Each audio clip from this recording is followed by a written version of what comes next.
अस्सलाम वालेकुम, welcome to my channel Biogenius Hub. आज का हमारा टॉपिक क्या है? Importance of 5 kingdom classification system. सबसे पहले जो है हमारे पास हम 5 किंगडम क्लासिफिकेशन सिस्टम जो था, जो कि विकेटर ने प्रेजेंट किया था, उसकी अब हम इम्पोर्टेंस देख लेंगे। ठीक है। Before Vicketer, the well-established system of classification was 2 kingdom classification system.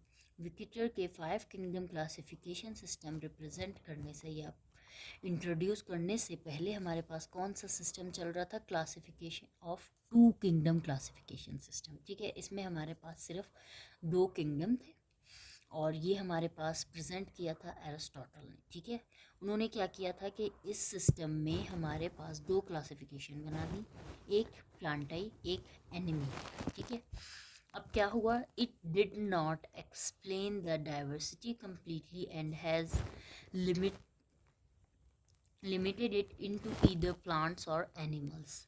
जो हमारे पास एरिस्टोटल ने 2 kingdom system classification of living organisms बनाया था, इसमें क्या हुआ? इन्होंने डाइवर्सिटी को कम्प्लीटली एक्सप्लेन ही नहीं किया और इसकी लिमिटेशंस क्या थी कि ये सिर्फ 2 ग्रुप्स थे, इसमें 2 क्लासिफिकेशंस थी।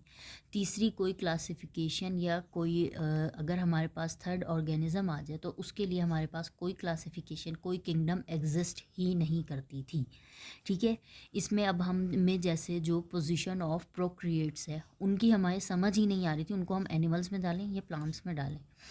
ठीक है, तो अब हमारे पास जो 5 किंगडम क्लासिफिकेशन सिस्टम आया था उसने क्या किया था कि वो बेस्ड था cellular organisation and mode of nutrition. ठीक है, लेकिन आप जब 2 किंगडम सिस्टम एरिस्टोटल ने जो इंट्रोड्यूस किया था उसको जब देखेंगे तो उन्होंने अपना पूरा किंगडम क्लासिफिकेशन सिस्टम जो आपके सामने रिप्रेजेंट किया, उसकी बेस क्या थी? उसकी बेस सिर्फ एक थी आपके पास, मोड ऑफ न्यूट्रिशन।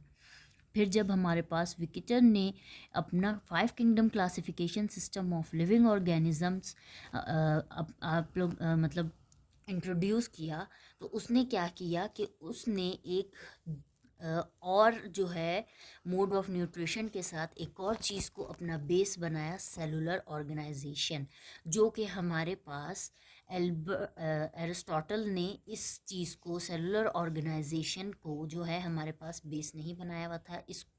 इसको उन्होंने देखा ही नहीं, जिसकी वजह से क्या हो रहा था, हमारे पास हमारी लिमिटेशंस आ रही थी या कुछ स्पीशीज़ ऐसे थे जिनकी जगह ही हमें क्लियर ही नहीं हो रही थी कि उनको हम कहाँ रखें। क्योंकि कुछ ऐसे स्पीशीज़ होते हैं जो यूनिसेलुलर होते हैं लेकिन उनकी जो करेक्टरिस्टिक्स हैं वो सिमिलर होती हैं प्लांट्स और एनिमल्स में। तो अब ऐसे स्पीशीज़ को हमें समझ नहीं आ रहा था कि हम कहाँ डालें। तो ऐसे में जब 5 kingdom system classification of living organism विकेटर ने हमारे पास इंट्रोड्यूस किया तो हम लोगों को वो ज़्यादा बेहतर लगा और हमने उसी को जो है वो अडॉप्ट कर लिया। ठीक है, the cellular organisation is of 3 types. इन्होंने मोड ऑफ न्यूट्रिशन के साथ साथ सेलुलर ऑर्गेनाइजेशन को भी रखा था।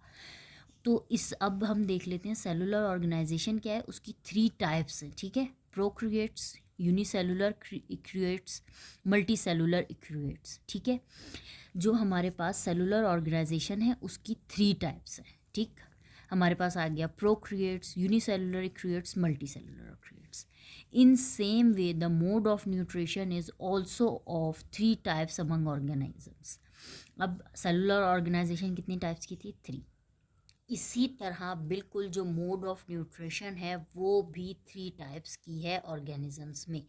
ठीक, अब इधर देखें, जो एल्बर्ट था, एरिस्टोटल था, उसने क्या किया था? उसने हमारे पास गलती ये कर दी कि सेलुलर ऑर्गेनाइजेशन को देखा ही नहीं, उसको रखा ही नहीं, सिर्फ मोड ऑफ न्यूट्रिशन की बेस पे जो है उन्होंने अपना 2 kingdom system classification of living organism जो है वो प्रोड्यूस कर दिया। ठीक है, इंट्रोड्यूस कर दिया।